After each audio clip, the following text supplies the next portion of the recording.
É verdade que o nosso modelo educacional inibe a criatividade das pessoas, mas neste vídeo eu vou te dar 3 dicas para liberar o seu potencial criativo.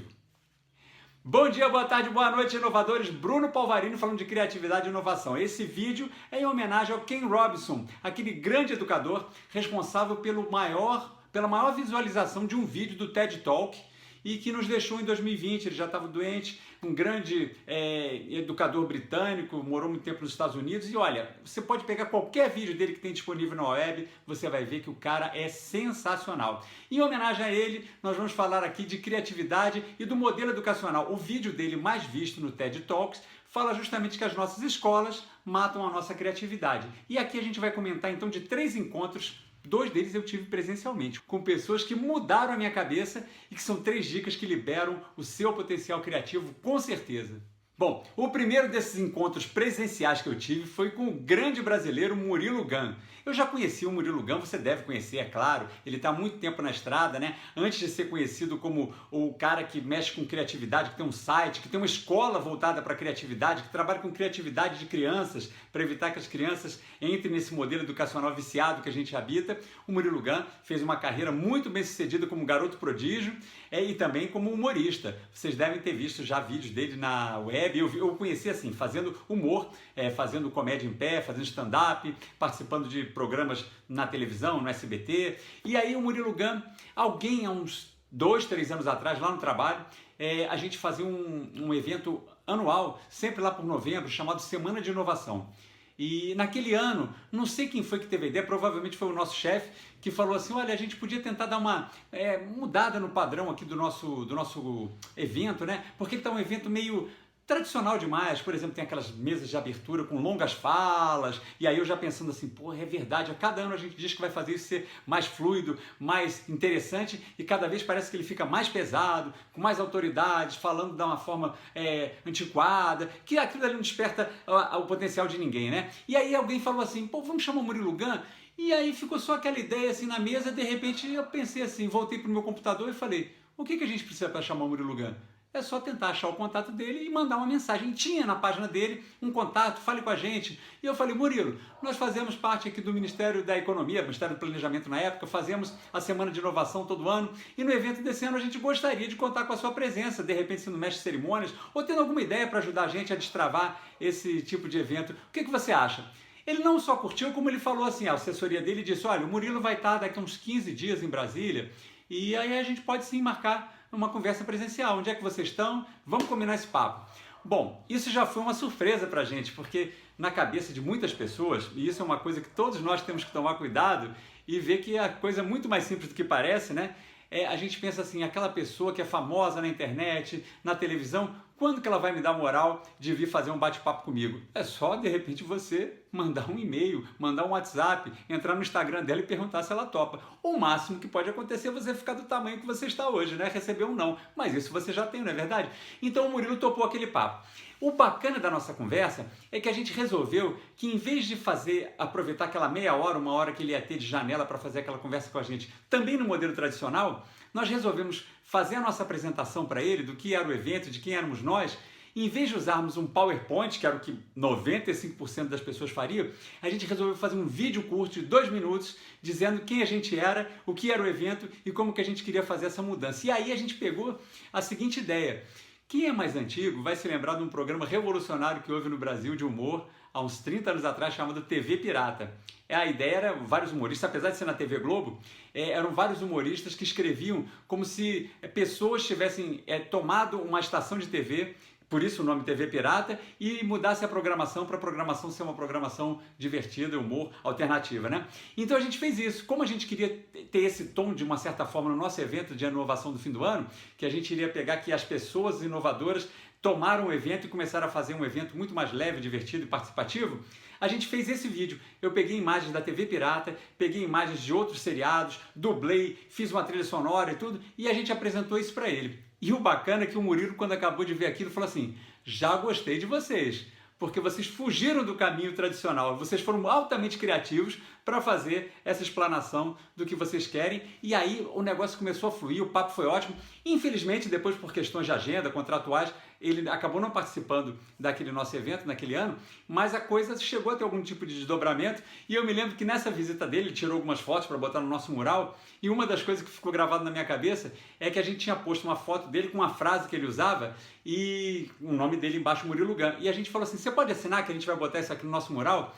E aí quando ele foi assinar, ele disse assim, mas assinar? Eu falei, se eu fosse você eu botava bem inovador, assim, botava assinado Fábio Porchat. E ele, eu falei de sacanagem. E ele achou aquilo legal, então se você olhar lá o mural dessa unidade, tá lá, a vida, não sei o que, para Murilo Gun, assinado Fábio Porchat, com a letra dele, né? Então foi esse encontro que a gente teve com o Murilo Gun. Mas agora então vamos falar da primeira dica, o que o Murilo Gun tem a ver com isso, o que ele, nos vários vídeos, nos vários ensinamentos que ele passa pra gente, que eu tirei aqui com uma dica de ouro para você destravar o seu potencial criativo. O Murilo, ele tem um negócio que é muito bacana, que ele diz assim, a imaginação é intrínseca a todo ser humano, porque todos nós imaginamos coisas no dia a dia. A gente cria imagens para explicar a vida, para contar uma história e para resolver problemas, porque para ele a inovação, a criatividade nada mais é do que a imaginação usada para resolver problemas. E ele diz o seguinte, se todo ser humano consegue imaginar e ele tem problemas para resolver, ele é criativo por natureza. Então não tem essa de que eu sou de exatas, eu não gosto muito, eu não tenho pendor para isso, é preciso ter um dom especial. Esquece isso. Todo ser humano é criativo, porque todo ser humano tem imaginação e tem problemas. E se a criatividade é a imaginação para resolver problemas, todos nós somos intrinsecamente criativos, certo?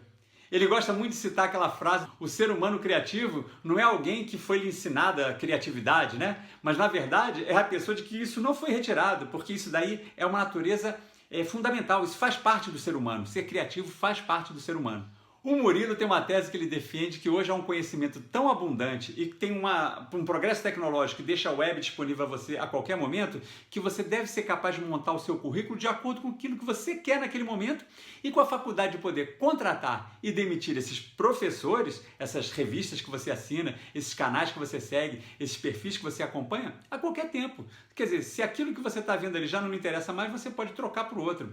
E você então deve se concentrar em habilidades que são aquelas soft skills, né? Em habilidades que não são parte do currículo tradicional das escolas, mas meditar, ter oratória, negociar, ser criativo, coisas que toda pessoa precisa ter para qualquer campo de atuação que ela vá exercer, e não necessariamente aquilo que a escola tradicional lhe mostra. Inclusive, falando de escolas, o Murilo faz uma comparação que outros pensadores, um deles eu vou até trazer aqui, faz também, é que a escola, o modelo de escola que nós temos hoje é muito similar ao modelo de um presídio, de um quartel ou de uma fábrica. Você já parou para pensar nisso? Tem hora para entrar, tem muros altos fechando o espaço daquela instituição, as pessoas andam de uniforme, elas se submetem à disciplina, devem sentar uma atrás da outra e não podem conversar, a não ser quando o professor, ou o chefe, ou o general lhe dá permissão. Se você quiser fazer alguma coisa fora do que está previsto, você tem que pedir autorização dele, toca um sinal para que você possa tomar um banho de sol e se alimentar.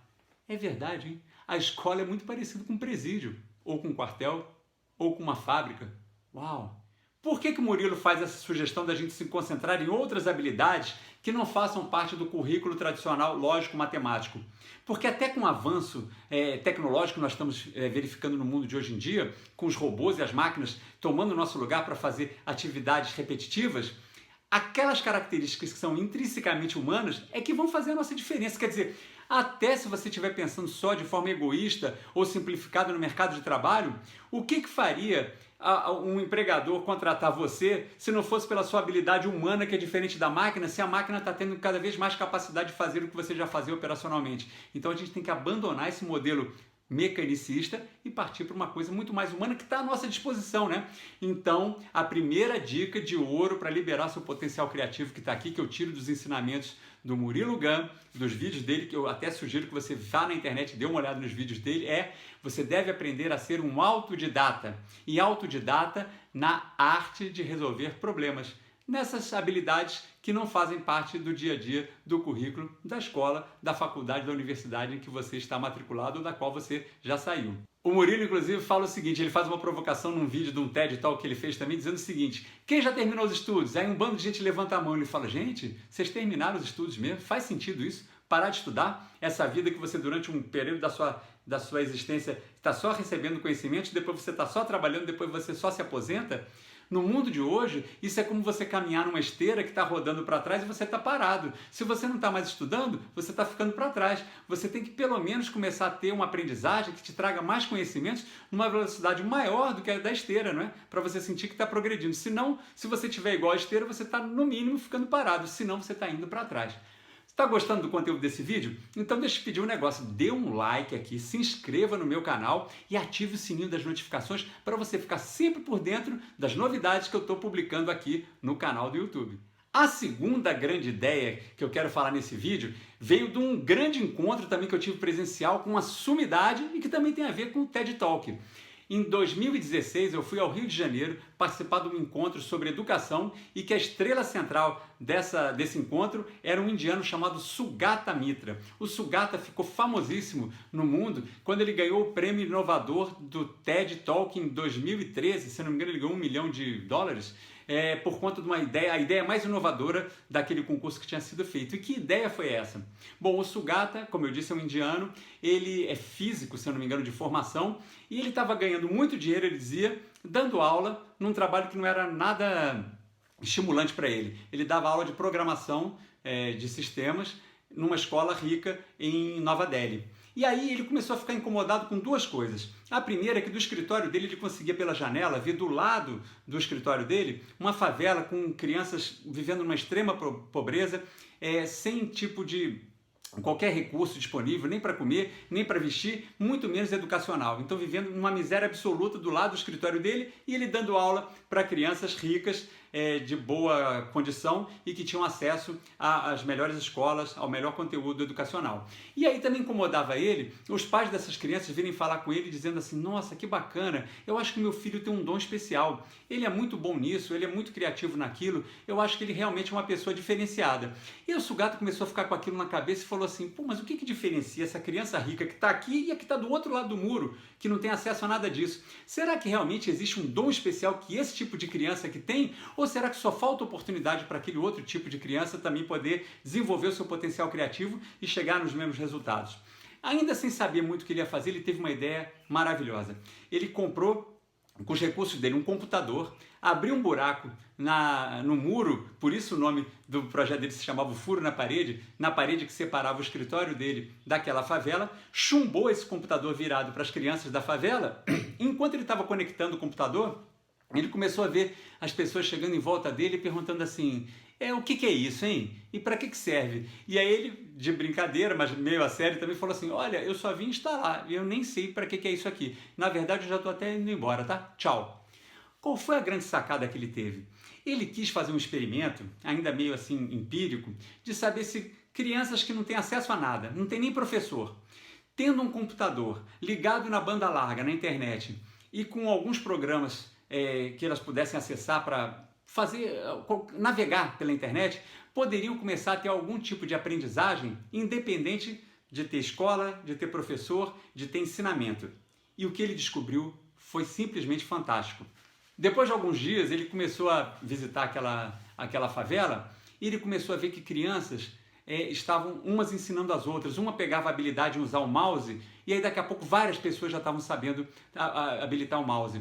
As crianças estavam chegando e abrindo alguns sites e fazendo alguns movimentos e jogando jogos na internet sem que ninguém tivesse dito como deveriam fazer. Um detalhe também muito importante, nós estamos falando de um computador que os programas que rodavam lá basicamente falavam a língua inglesa. E nós estamos em Nova Delhi de crianças que mal e mal falam o idioma local. Então não tinham acesso, também tinha uma barreira da linguagem. E ele começou a registrar esse tipo de comportamento, de resultado, e a instigar as pessoas a ver se ali estava nascendo alguma coisa que falava de um modelo diferente de ensino e aprendizagem.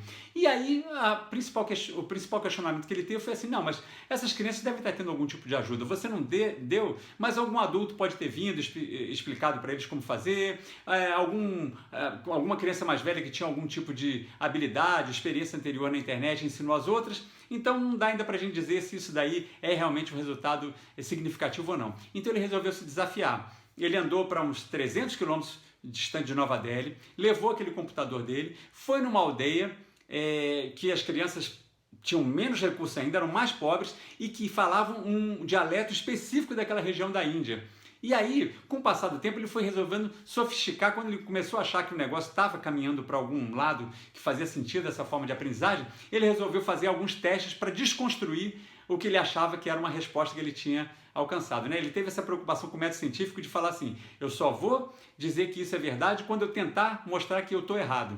E aí, por exemplo, ele pegou um caso de umas crianças numa vila que falavam o idioma tâmil, tinham poucos recursos, não tinham professor naquela localidade na Índia, deixou lá o computador e o desafio para elas é que elas iam ter que aprender biotecnologia sem professor em inglês, e eles não falavam inglês, eram as crianças que falavam tâmil. Bom, um tempo depois ele voltou lá para fazer a avaliação e, como ele tinha pensado, as crianças tinham levado 0 na avaliação, certo? E aí ele falou, bom, agora eu vou desconstruir meu modelo, né? Só que as crianças chegaram para ele e falaram assim, e quem disse que a gente já desistiu? A gente está aprendendo aqui, podia ter até um processador melhor, hein? Para a gente conseguir fazer as coisas mais rápido. E ele ficou assim, assustado, né? Assombrado com aquele tipo de comportamento, falou, vamos deixar mais um pouquinho. Passado um tempo, alguns meses, ele fez de novo uma avaliação, elas tiraram tipo 30% da avaliação, que não era a média, que era 50% da avaliação para ser considerado aprovado, né? E aí ele fez uma pergunta, bom, vocês foram mal na avaliação, né?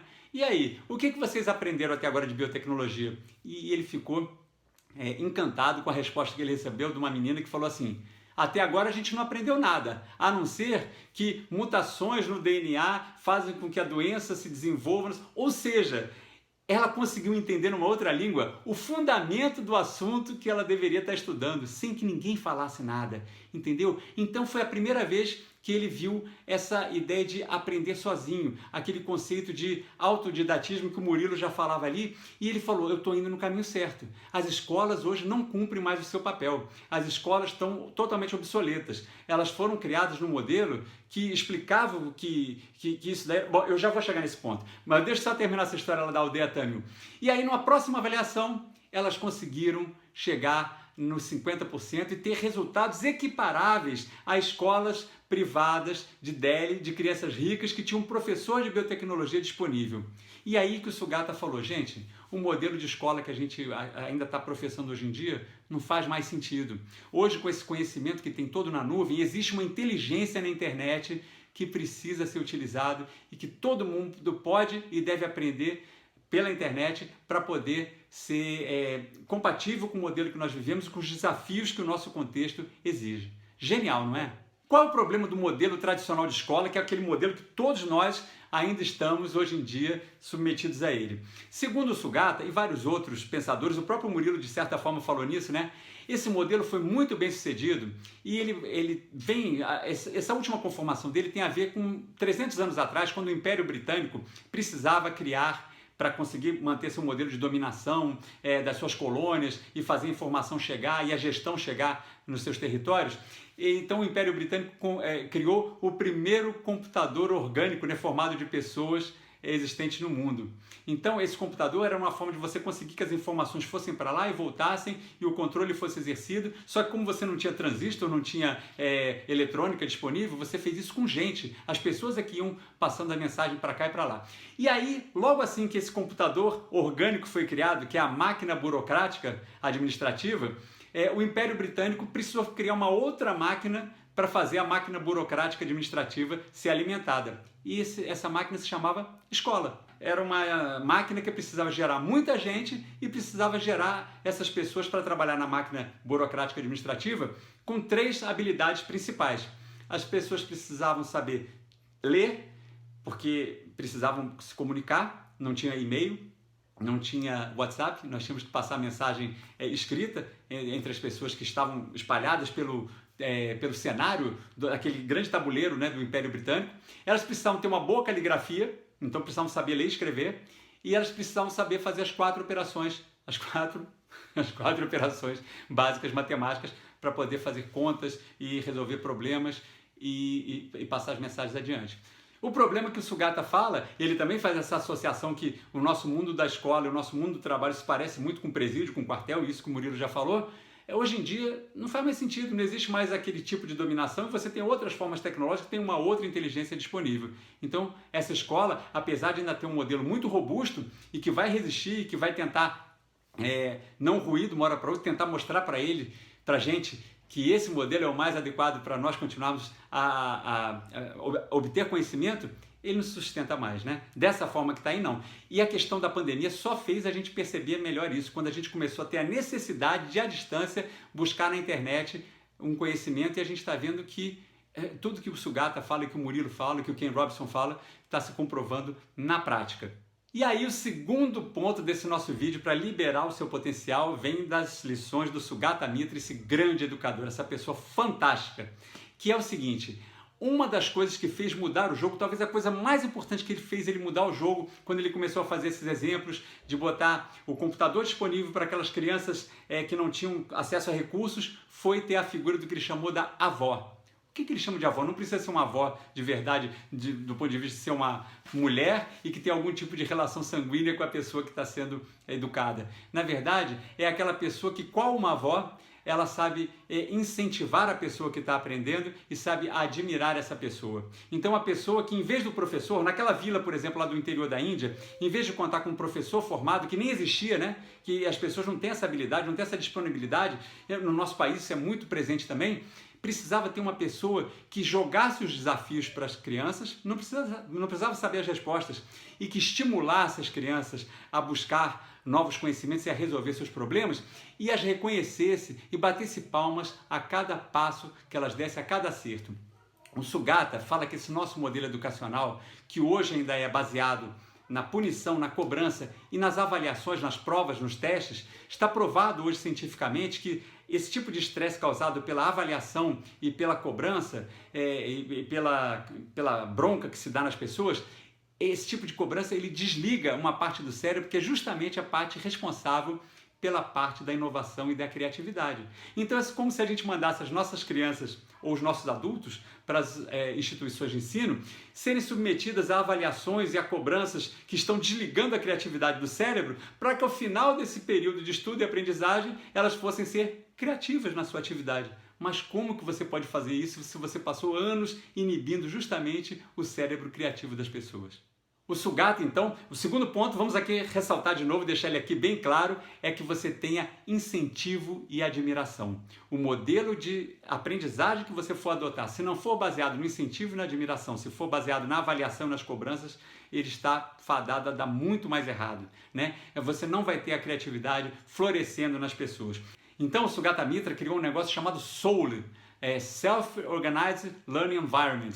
E aí, com isso, ele também com as redes de avós, ele diz que os SOULs hoje funcionam muito bem se você tiver banda larga disponível, ou seja, internet de boa qualidade para chegar em todo local, incentivo e admiração, que é o que as avós fazem, essa rede de avós que ele criou também, e tiver também a colaboração entre as pessoas. Esse é o modelo da escola do presente, porque o futuro hoje, o mundo está tão rápido, está tão complexo, as profissões que estão sendo exigidas no ano que vem talvez nem existam hoje em dia. Então, como é que a gente pode se voltar para trás e tentar seguir esses padrões para descrever um futuro que nós nem conhecemos, nós nem sabemos se o conhecimento vai ser obsoleto ou não e se o que a gente tem hoje vai servir para amanhã? Agora você não deve estar entendendo nada. Falou, ué, mudou a blusa, mudou o cabelo, o que aconteceu, Bruno? Eu tinha preparado a terceira dica de ouro, ido por um caminho, gravado o vídeo, mas eu resolvi homenagear aqui o Ken Robinson de novo, trazendo uma ideia dele poderosíssima, curta e muito poderosa para fechar esse nosso vídeo. Ele fala o seguinte, um dos principais problemas do nosso mundo atual é que nós miramos baixo, temos pouca ambição nas coisas que a gente faz e acaba acertando, quando a gente deveria mirar mais alto, ainda que tivesse a possibilidade de errar. Então, se tiver que escolher, prefira mirar alto nos seus objetivos, mesmo podendo errar, do que mirar baixo e ter sucesso. Não se conforme, desperte o seu potencial criativo. Todos nós somos criativos. O Ken costumava dizer que a sucessão de fatores, de fenômenos que foi necessário para que você chegasse aqui e se tornasse uma pessoa viva, um ser humano vivo e pleno, foi tão fantástica, tão maravilhosa, que é um desperdício você não aproveitar todo esse seu potencial. Não se contente em ficar na mediocridade, que tantas vezes nos traz uma zona de conforto. Tá legal? Olha, eu estou deixando aqui embaixo desse vídeo 3 referências, 3 links bem legais para você acessar. O primeiro deles é o livro O Furo na Parede, que a gente falou aqui do Sugata Mitra. O segundo é um livro chamado Somos Todos Criativos, do Ken Robinson. que é fantástico, realmente você deveria ler, porque isso ajuda muito a gente a fazer esse movimento pela criatividade para um mundo muito mais fraterno, justo e criativo e inovador. E o terceiro é um link para um curso que eu fiz que tem 7 ideias poderosas, não são 3 pontos que nesse vídeo, mas são 7 ideias poderosas que fazem você aprimorar o alcance dos seus resultados. Já que a gente falou do Ken Robinson, que você deve mirar alto nos seus objetivos, nos seus resultados, eu fiz um curso aqui na web com 7 ideias poderosas que se chama A Jornada do Resultado. São 7 ideias simples, mas muito destravadoras do potencial criativo dos seus projetos e iniciativas pessoais ou profissionais. Tá bom? Então esses 3 links eu estou deixando aqui embaixo. Você gostou desse vídeo? Pô, que legal! Então faz o seguinte, dê um like, inscreva-se no canal e ative aqui o sininho, as notificações, que aí você vai ficar sempre por dentro toda vez que eu publicar conteúdo novo aqui no canal do YouTube, tá bom? Até a próxima, inovadores!